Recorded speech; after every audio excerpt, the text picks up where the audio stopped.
I started thinking, I'm like, why do people have this? I mean, I know why, but I'm asking this so you guys can ponder as well.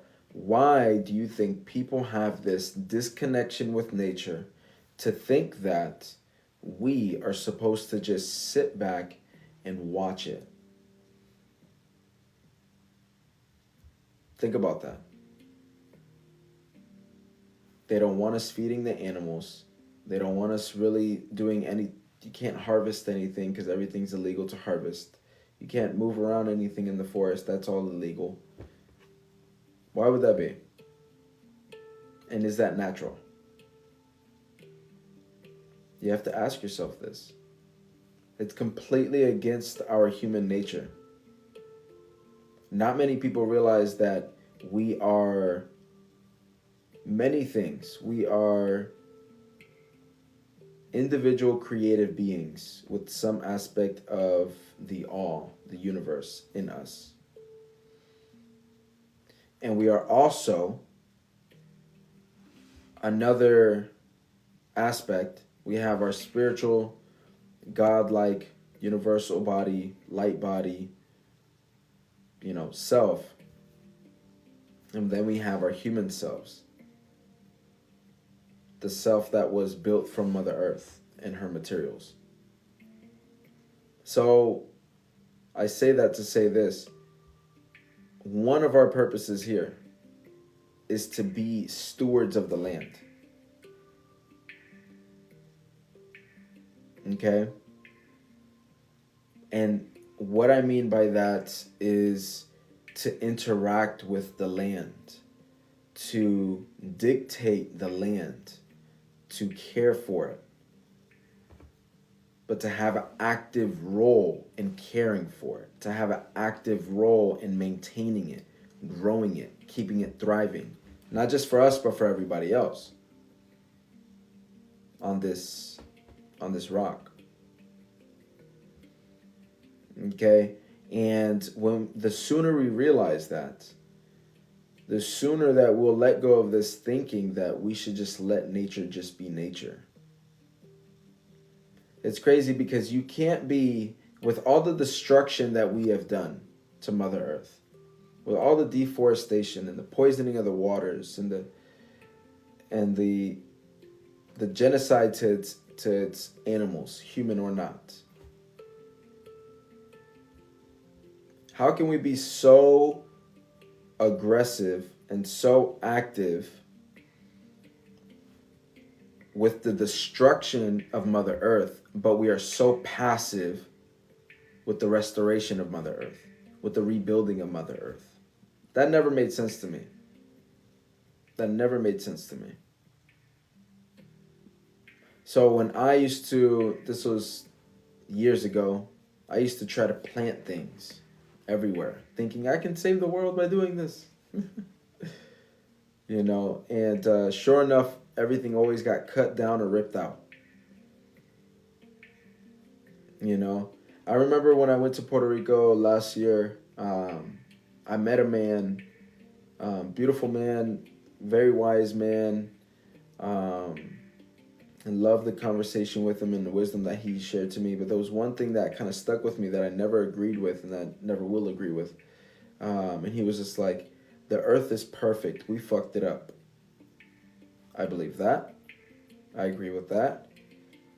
And then when I said, oh, we can do this, this, and this to restore it, he goes, no. You leave the earth alone and she'll fix herself. And in my head, I didn't agree with it.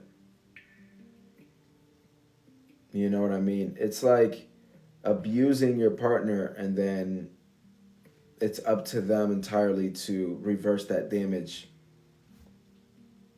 from the abuse that you did. I don't believe that. I believe you have equal responsibility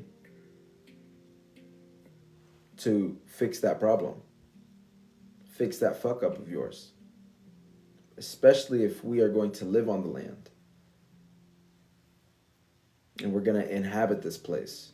We have to be active in protecting it and rehabilitating it and reversing the damage that we did. Not only for our own selves and our own, well-being. So you already got microplastics in every single person on Earth.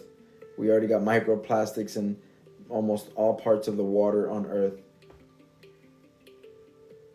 So we're feeling the effects now because we're so weak as a people. We're so weak that we're getting sick by everything. Fungus, heavy metals, the pollution in the air, the pollution in our products, the pollution in our clothes, the pollution in the everywhere. We're starting to feel the effects now. So we should rehabilitate the land for that, and also for the other animals that are suffering as well. It only makes sense. I made a video about this a couple years ago, and I said we will never know peace as a human species until all the other animals know peace as well. We cannot. We cannot be the ones all peaceful and while we're still considering other animals pests and critters and whatever else that we can use to demonize them and downgrade them and downplay them, because then it leaves it open for their extermination. It's the same thing with humans. It's the same things with Donald Trump and everybody up in office, the language that they use. It's so easy to hate a certain people. It's so easy to kill a certain people and exterminate a certain people and to bring genocide to a certain people based on the language that you use. It's the same thing. That's how they were able to colonize the West, based off of the language, the savages, the this, the that, and the third, right? Just off of the language. So we will not know peace until the animals know peace. We cannot. Okay, because we cannot inflict violence and damage onto something else and then expect to receive peace in return. The universe don't work that way. Okay, it's not take, it's give as well. So we have to give the peace if we're going to receive the peace. It's like you being an asshole to everybody and then you're expecting them to be nice to you. It don't work like that. You know what I mean? So what I'm doing about it, because some people are going to say, okay, Joseph, what are you going to do about it? What I'm doing about it is opening up a village and buying up land and rewilding the land and rehabilitating the land and rebuilding the land. All while making it a comfortable village for people to coexist on, to people to learn on, to visit, and to make it a profitable business, a sustainable, profitable business at the same time. And so if you guys haven't seen my videos, go over to either my personal Instagram or my personal TikTok. That's at Joseph Octaviani. Joseph. My last name, Octaviani. That's where I'm sharing my journey. If you guys are on our email newsletter for Life the Plant Way, you'll be getting updates on that as well. But that's currently what I'm doing. I'm currently doing a project called Project Oasis. I bought almost 3 acres of land in the high desert mountains in California. I personally don't believe they're deserts naturally, but I'll show you guys that as time goes on.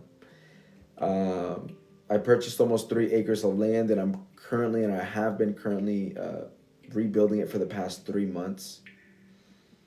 And in the spring and the summertime, we're going to start hosting our first workshops, our first events and camping, eventually glamping and things like that. But I'm sharing that journey on my personal Instagram and on our newsletter here. So if you guys want to sign up for our newsletter completely free, just head over to our website and you can do that. But I wanted to hop on here to talk about the importance of that. Okay, because it is very, very, very important.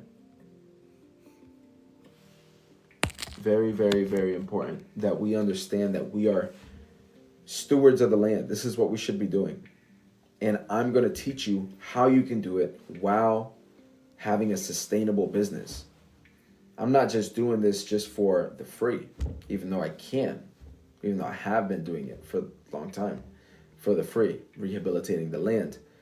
Now I'm taking my business acumen with the different companies that I've started, and now I'm starting a business off-site, off-grid, doing that, you know? So Project Oasis is a project, again, that is rehabilitating the land and introducing a new business concept where you can coexist with the animals, coexist with the native flora and the native fauna, and still have a profitable business at the end of the day so that you can live your life and you can do that comfortably.